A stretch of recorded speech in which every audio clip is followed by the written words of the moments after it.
My book covers a very broad range of topics related to consciousness, out-of-body experience and associated paranormal phenomena.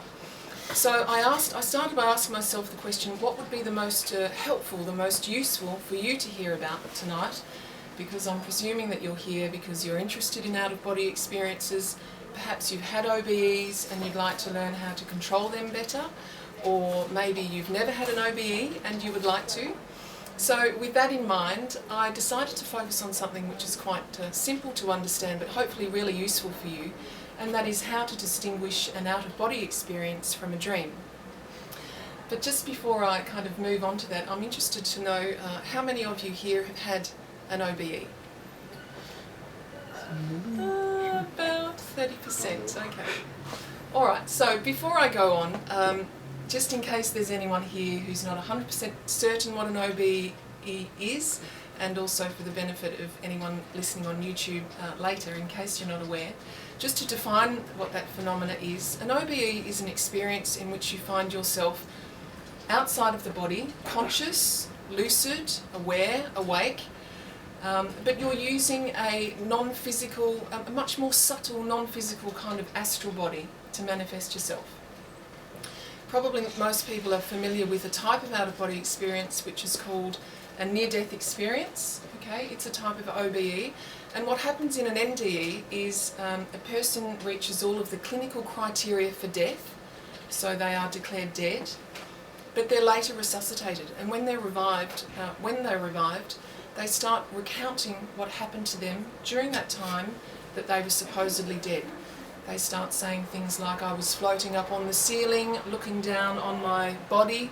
They can sometimes very accurately describe the resuscitation scene, or they might be talking about friends and family that they met and communicated with who have already passed away, or it could be that they've entered into a dark tunnel and gone very quickly towards a point of light, all of these things that we've heard about before.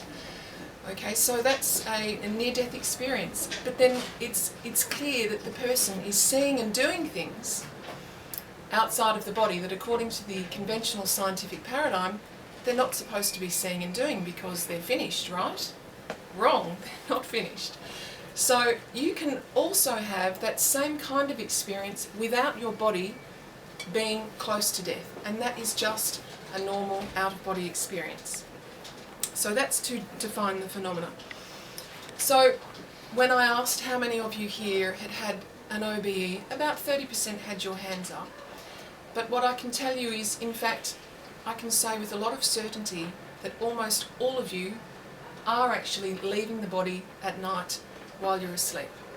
99% of people, in fact, are doing that, okay? But you don't know about that, and the reason you don't know about that is because what happens is the astral body detaches from the physical body, and it just floats up about 6 inches or so above the physical body, but you're in an unconscious state there out of the body. Okay, so in essence you are also sleeping outside of the body, and that's why you don't remember the experience later when you wake up, because you were never aware that that was taking place in the first instance. So how do we know this is happening? We know this is happening because those people who are lucid when they're outside of the body, when they leave the body and come back to the body, they see their partners in bed next to them, their children, even their pets, just floating up outside of the body a little bit. Okay? So that's something very commonly reported. We know that's going on, and in fact that phenomena is as natural as sleeping and breathing. So that's happening whether you want that, whether you believe in that, even whether your religion acknowledges that. In our ordinary physical waking state, we experience different levels of lucidity, and when I talk about lucidity, I'm talking about clarity of thought. So our lucidity fluctuates during the day, it fluctuates from day to day, it can even be affected by where we are. So to give an example, do we have any night owls here? Oh yes, quite a few. So how are your mental faculties really early in the morning? Sharp. Really? Even though you're, intense. I mean like 7, 8, 9 o'clock in the morning. Oh, right. Yeah. maybe not so good, okay, if you're a night owl. If you have to get up early and be at your desk at, say, 7:30 in the morning, it's possible that you're the type of person, you arrive at work and you think, did I lock the front door? Did I leave the iron on? And you just can't remember. But it's possible you've done that, but you've done that on automatic pilot, completely unaware of what you're doing. But then later on in the day, you fire up, your thinking is sharp, you're multitasking, you're working well under pressure, you're creative and so on, okay? So exactly the same experience happens to us outside of the body. Sometimes our lucidity is so good that we're 100% sure of our condition. We know we're outside of the body. Other times, however, our lucidity is low, and even in that moment when we're outside of the body, and even though we're having some perceptions of the non-physical dimension, we don't know that we're projected. So those images, those scenes, those communications we had with others whilst we were out of the body, we misinterpret those when we wake up in the morning as a dream. Okay, and this is in fact such a pity, because the O.B.E presents us with incredible opportunities. Opportunities to learn about paranormal phenomena, opportunities to develop our psychism, which is happens as a very natural consequence of being out of the body and working with energies. Opportunities to recall our past lives, because those memories are much more easily accessed outside of the body. Opportunities to lose your fear of death. Thanatophobia, the scientific term for that, is man's biggest fear. But imagine you can be outside of the body and see your physical body. So you understand, I'm not that. I'm something more than that. So when the physical body dies, I know I can continue on. So you might lose your fear of death. Also, it's an opportunity to perhaps recall the plan for this physical life that we made prior to being born. All of those memories are much more easily accessed outside of the body. But of course, if we don't know we're having an O.B.E, we can't benefit from all of those things. So the first and most important thing is to be aware of our state. So I'm just going to talk through now a few criteria that will allow you to really easily distinguish an O.B.E from a dream. The first is that the out-of-body experience is an objective reality. So that's something that's really happening. And because that's really happening, there are different ways for you to confirm that to yourself. And one of those ways is to try to capture some information from the physical dimension that you can later corroborate when you wake up. Just to give you an example, a few years ago I was doing a course on O.B.Es in the Netherlands, and we were there for the weekend and we were by the coast. And one morning one of my friends came down and she sat next to me at breakfast and she said, I had an out-of-body experience during the night and I found myself across the road at the car park by the beach, and she said it was completely empty except for one vehicle, and she went on to explain with a lot of detail this vehicle, and in fact it was a baker's van, and she talked about the colour of the van, the name of the business, the logo and so on. So I said to her, come on quickly before class starts, we have to run over and see if it's there. So over we went, and sure enough, car park completely empty, and there was that van exactly as she had described. So that's the best type of out-of-body experience to have. That's a confirmed experience that you've been able to verify for yourself. Something that you can do to help you to verify your own experience is a little experiment you could set up, is to get yourself a set of playing cards, shuffle those, pick one, no cheating, right? And stick it face out with blue tack on your bedroom window. So then when you find yourself out of the body, your target is to project to the other side of the window and read the card. Did you see maybe the Jack of Hearts? When you come back to the body and wake up, you can go and check and see if your experience was real or not. So that's an O.B.E. A dream, on the other hand, is not an objective experience. The images and the situations that occur are products of the imagination or nightmares, and they're often lacking in rationality and coherency, right? We all know that from our experience. Another criteria that allows us to differentiate the two phenomena is that often when you're leaving the body, you can experience one of any number of different sensations. And it's also good for you to know about these. I list all of these in my book because if they happen to you, it's not going to startle you. You can think, okay, this is normal, this is happening to a lot of people, this is what's supposed to be happening, and not be surprised with that. So some of the sensations that you could experience as the astral body is detaching is numbness. So in that situation, either part of the body or the whole body goes completely numb. It feels like you've had a local anaesthetic. Okay, and if that happens to you, think, great, I know I'm leaving the body, the astral body's starting to detach, so don't be concerned by that. Another common sensation is a ballooning sensation. So you have this kind of strange feeling that again either part of your body or the whole body is swelling, expanding, blowing up like a balloon. Another really interesting sensation is called auditory or olfactory hyperacuity.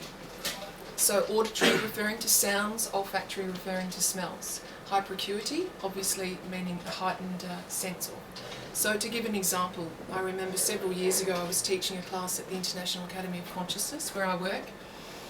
We do practical classes, our students practice leaving the body, and then afterwards we discuss what happened, what didn't happen, and so on. And a student started saying at the moment when he was coming up out of the body, he could very clearly hear the conversation. We're on the 3rd floor of a building over here in Marble Arch. He could very clearly hear the conversation taking place between a couple, and he knew they were a couple because of the nature of the conversation. But they were downstairs on the ground floor, 3 floors below, outside, and our windows were shut. And he said not only could he hear that very clearly, it was like they were shouting in his ear. So that's the auditory hyperacuity. In terms of the olfactory, you might smell something from blocks away, maybe food, maybe bed. And the final criteria that I'll just mention here is in and out of body experience, any sensorial stimulation that occurs around the body will cause the silver cord, which connects the physical body here at the back of the neck, to the astral body to retract and bring the astral body back, ending the experience. So when I talk about sensorial stimulation, let's say for example you're sharing a bed with your partner and the person moves and touches you, okay, that's going to cause your projection to end. Or maybe that person decides to get up and go to the bathroom, they make a noise, again that's going to disturb you. Or they turn the light on, the light will disturb you. Or maybe your dog or your cat jumps up on the bed and lands on your feet, okay, projection over now, okay. Whereas in a dream, any sensorial stimulation going on around you generates further images in the dream. So those are some tips that I think allow us to very easily distinguish an out-of-body experience from a dream. So I think it's a really great idea to have a pen and paper next to your bed, so when you wake up in the morning, you can try and get into the habit of jotting down what happened to you during the night. What perceptions did you have? What sensations did you have? Were you out of the body? If so, what was your level of lucidity? And with these criteria that we've discussed here today, and others that are mentioned in my book, it's going to help you to analyse your experiences much more accurately and to understand when you're out of the body and when you're not. Another great tip that will help you to increase your lucidity outside of the body, if it's very low, and to then help you to know, okay, I know I'm projected, is an interesting technique, very easy one to apply. You simply ask yourself as often as you can throughout the day this question: am I awake or am I asleep? Because you can be awake and doing things and seeing things and communicating with people, and you can be asleep and out of the body and doing things and seeing things and communicating with people. So if you're in the habit of asking yourself that question over and over and over again, at some point you'll ask that question and you'll think, hang on, I'm asleep. So that means I must be out of the body. And when we're out of the body, what we think is. So in that moment, if you want to be more lucid, you say to yourself, I'd like to be more lucid now. And your lucidity will increase and you can have that certainty that you're projected. Okay? So I hope that helps. Just to kind of finish up before I ask if you have any questions for me. I work for an organisation called the International Academy of Consciousness. I've been working there for about 10 years now. We're a global non-profit organisation, and we further the research of a Brazilian consciousness researcher by the name of Dr. Vieira. And Dr. Vieira has amassed an incredible body of information about non-physical realities, and he's drawn that information from his own extensive experience outside of the body. He's recognised as one of the world's most prolific astral travellers. He's also drawn that experience from a consensus from people who are having projections all around the world.